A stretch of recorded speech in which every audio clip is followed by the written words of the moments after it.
accessory workout. It's just going to be an emphasis on arms today, so it's going to be pretty light. So I'm starting out with lat pull-downs.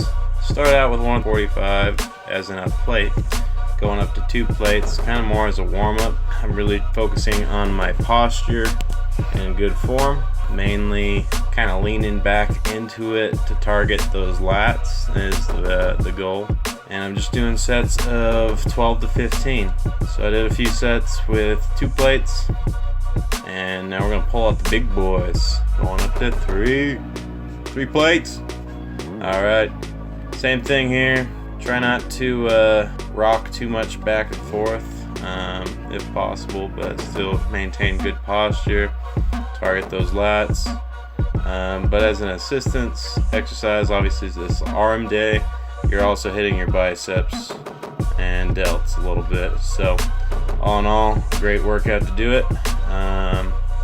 Get that pump, get that blood flow going, and just sets of 12 to 15 here. I think I did a total of 5 sets, not including the warm-up with just the 1 plate.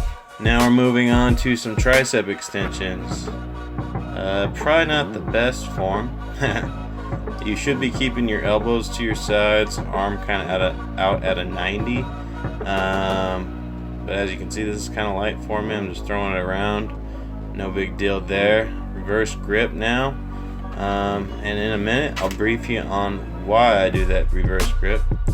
Typically, I do sets of 15 to 20 on the tricep head, just to fatigue it that much more. It's a muscle group I use a lot, so it takes a little bit of extra work to really get it going.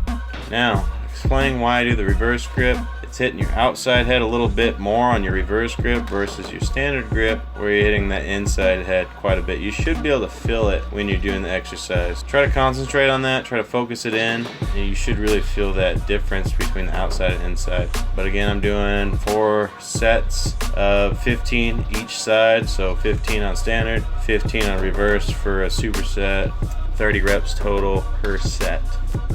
Last set, we're gonna add in some diamond push-ups off the bench there. So you're doing 15 and 15 on the extensions, standard, reverse, and then we'll see how many push-ups I can get. We're just going till failure here. Being the last set, we really want to fatigue the tricep and get as much blood flow in there as possible to break down the muscle fibers, to inhibit growth and increase strength. Obviously, that's the goal. The goal is to get swole. Alright? Alright. Come on now.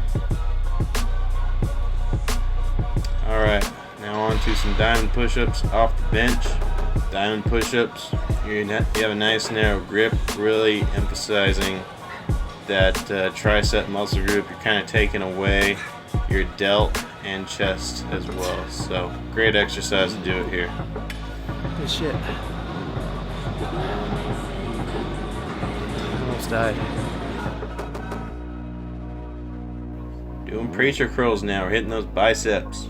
Being a powerlifter, I don't hit a lot of curls, but it's not a bad idea because when you're strengthening one muscle group, such as your triceps, you don't want your tricep to be overdeveloped compared to your bicep. That's gonna potentially cause some injuries there, having that overdevelopment on one side versus the other could cause some overcompensation in the bicep, which means typically a pulled muscle. I used to have this problem with my quads and hamstrings. My quads were way overdeveloped compared to my hamstrings. I wasn't squatting a lot, and I ended up tearing my hamstring multiple times because of that. Since I've been squatting a lot, since I developed those hammies, I no longer have that problem. So after biceps, now we're hitting some calves just for fun. We don't want our legs to look like chicken legs.